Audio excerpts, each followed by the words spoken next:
So the U.S. military, all right, is preparing for a total off-grid scenario collapse, all right? They are teaching their officers, their personnel to live in an off-grid scenario, all right? That is what they're aiming for, and they're saying because, quote, they can no longer rely on the supply chains, all right? So this is an article coming out of the Wall Street Journal, and this is huge. This is massive that they are now teaching our own military this.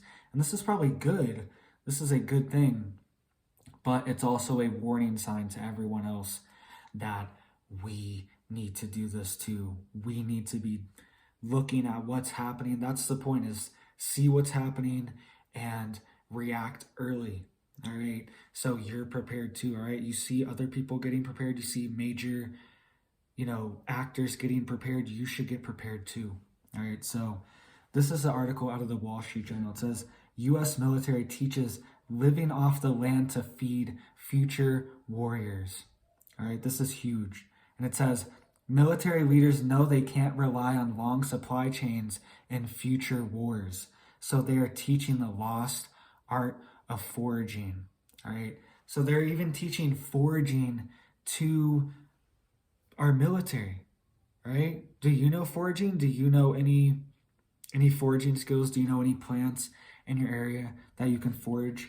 All right. I'll give you a couple tips for a couple different regions all in the United States in just a second, but let's get to what this article said, because they're also teaching them how to essentially have off-grid farms, like set up off-grid farms at certain bases, like certain areas, wherever they can around the world. All right.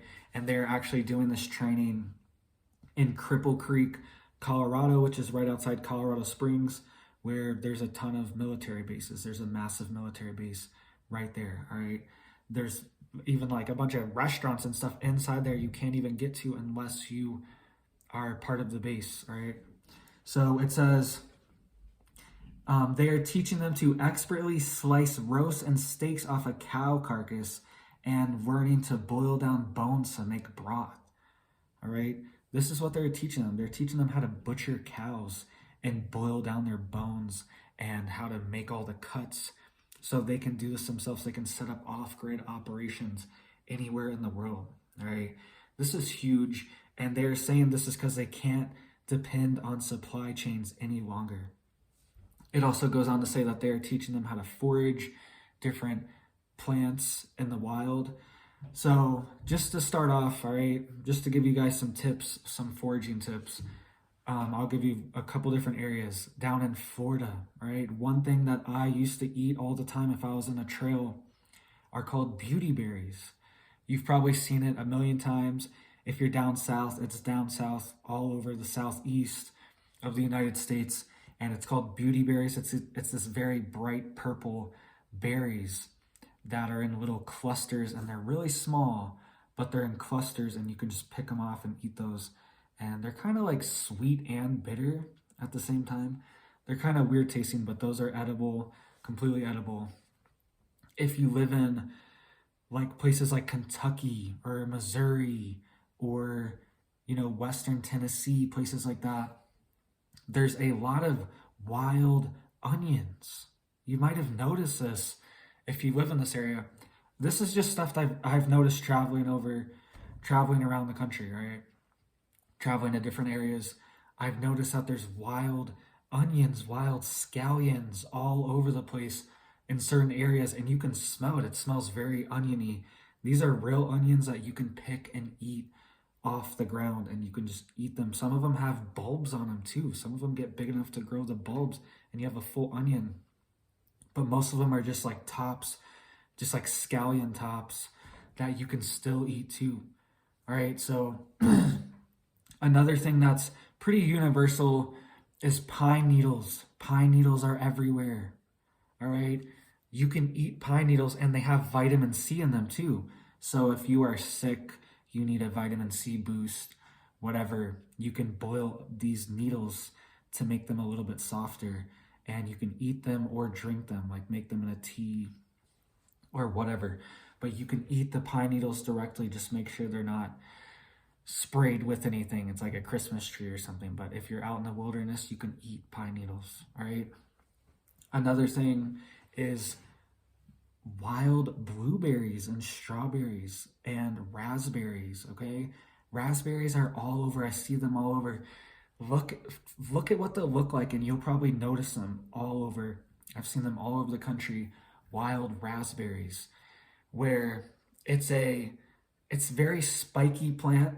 All right, they have very distinct leaves, and they have very distinct flowers, and you can tell that there's little raspberries on them. All right, and they're all over the place, and some of them get huge.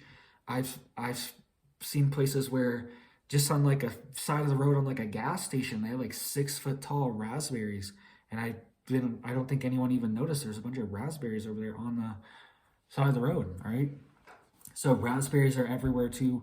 Blueberries are all over Colorado and mountainous areas. If you live in the West, anywhere that's a high elevation in the mountains where there's lots of bears, bears love berries. If there's bears, especially moose, if there's moose, then you're in the jackpot. Moose love berries, and there will be a ton of berries. Maine, New England, there's tons of berries all over. Pennsylvania, I know there's tons of berries there too, all over the place. All right, but if you've ever had a mountain blueberry, it's so sweet and so good, and the best ones are the littlest ones because they're just like packed. They don't have a bunch of water in them. They're just pure sugar. All right, so just a pro tip there for berry picking. The littlest berries that are the ripest looking are the best ones. All right, sometimes you'll find like little patches of really tiny blueberries or strawberries, and they'll be ripe and they'll be really good and really sweet, and they'll be high density with nutrients too. All right, so look into foraging. I know I'm rambling here on foraging, but I want to give you guys some tips on this because this is real. This is what the US military is doing. They're preparing their own people for an off-grid scenario, right? So this could happen at any time. This could hit. The power could go out at any moment.